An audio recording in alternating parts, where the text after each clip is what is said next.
प्यारे भाई और बहनों, फिर मैं आपके लिए एक नया वीडियो लेकर के आया हूँ जिसका वही विषय है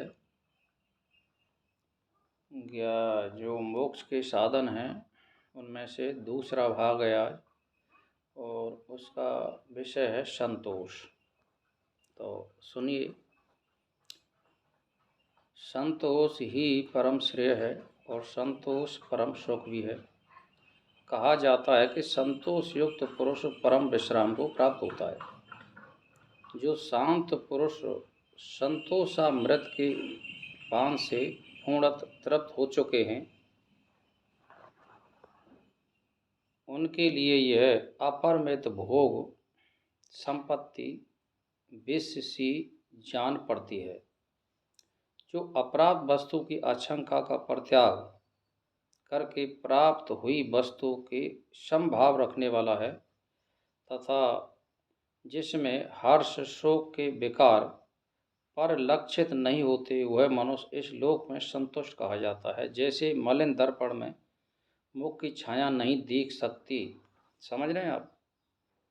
जैसे मान के चलिए कि एक दर्पण है, जैसे मान लो अपन कोई, तो वो दर्पण है तो वो क्या करेगा, वो जब दर्पण होगा जो, वो क्या है कि वो आपका जो चेहरा है उसको वो उसी तरह से मलिन दिखाएगा, यानी दिखेगा नहीं साफ। तो चेहरा किस में दिखेगा? चेहरा उसमें दिखेगा कि साफ सुथरा, यानी जो शीशा होगा। तो संतोष यानी जो मिल जाए जिसमें संतोष करे, और नहीं मिले उसकी विशेष कोशिश ना करे, तो वो संतोष कहलाता है। तो इसीलिए संतोष से चित्ररूपी शीशा को मांजिए, दर्पण को साफ करिए, चित्ररूपी दर्पण को। यह भाव है। आशा की परवशता से व्याकुल और संतोष रहित चित्त में ज्ञान का प्रतिबिंब नहीं पड़ता है। यानी व्याकुल हो और मलिन हो चित्त, तो उसमें जो प्रतिबिंब है वो पूरी तरह से नहीं पड़ेगा। तो जिसका मन शारीरिक और मानसिक कलुषों से मुक्त और संतुष्ट है, वह प्राणी दरिद्र होते हुए भी सच्चे सम्राट सुख का उपयोग कर सकता है। समझ रहे हैं आप। जैसे मान के चलिए, जो ईश्वर से प्राप्त है सुख है, जो आप जिस काम को कर रहे हैं उसी में आप संतुष्ट हो जाइए और उसी में आप अपनी सामग्री का उपयोग कीजिए। और मान के चलो आप पे कोई आमदनी तो है नहीं और कोई रोजगार भी नहीं है, तो आप कोई ना कोई काम धंधा देखिए, तो उसमें जो मिले उसमें संतुष्ट करो।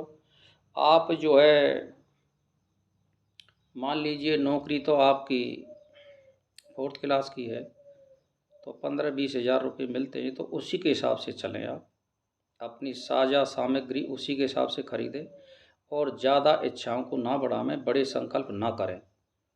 तो उसी में पूर्ति करने का मतलब संतोष है। ये है मतलब भाव। तो अब आगे आता है साधु संगम। महाबुद्धिमान इस संसार में श्रेष्ठ संत समागम मनुष्यों को संसार सागर में उबारने से में सर्वत्र विशेष रूप से उपकार करता है। तो तुम्हें ज्ञान होना चाहिए कि संत समागम विशेष रूप से बुद्धि वर्धक अज्ञानी रूप वृक्ष का उच्छेदक और मानसिक व्यथाओं को दूर भगाने वाला है। साधु संगत यानी बुरी संगत में आप रहोगे ना, तो आप कितने भी आप भजन कर लो, कुछ भी कर लो, हटिया मैट हो जाएगा, यार बराबर हो जाएगा वो। तो जिसकी सत्संगति रूपी गंगा में जो शीतल और निर्मल है और स्नान कर लिया, उसे दान तीर्थ तप और यज्ञों से क्या लेना देना। जो राग शून्य और संशय रहित है तथा जिसकी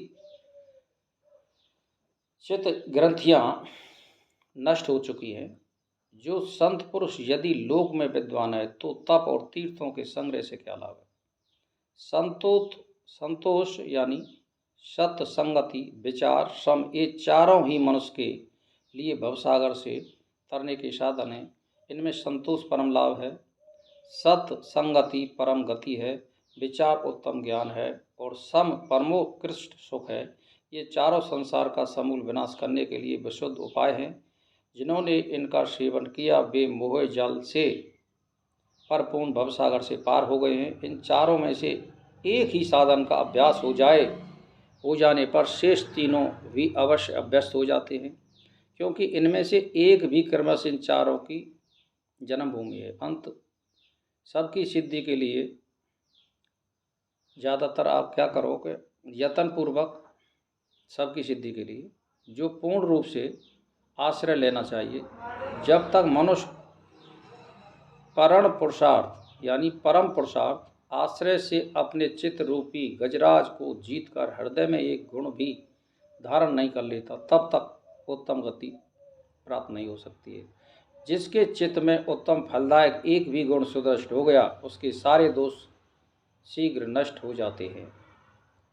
यानी समझ रहे हैं आप, यानी इन चारों में से एक भी गुण आपने धारण कर लिया तो जो चित्त है ना, वो आपका शुद्ध और साफ हो जाएगा। जब चित्त शुद्ध और साफ हो जाता है तो ये दर्पण है, इसमें चेहरा साफ दिखता है, यानी संसार साफ दिखता है। तो आप इन कलेशों से दूर हो सकते हैं और मोक्ष का रास्ता आप सीधा कर लेंगे। तो मेरा तो भाई बहनों से एक ही अनुरोध है कि आप ज्ञान, सम, संतोष, विचार और साधु संगत, इनका बार बार अभ्यास करें और इधर उधर ना भटकें और बुरी संगत से बचें और सुबह शाम ईश्वर का ध्यान करें। और ये पुरुषार्थ जो होता है यत्न से प्राप्त होता है, आलस्यों को नहीं होता है। इसीलिए जो आदमी आलस कर रहा है वो अपनी आत्मा को कुल्हाड़ी मार रहा है। तो इसीलिए भाई और बहनों, आप ज़्यादा से ज़्यादा ईश्वर की ओर कदम रखिए और अपने जीवन को सफल बनाइए। इसी के साथ मेरा प्रणाम स्वीकार करें।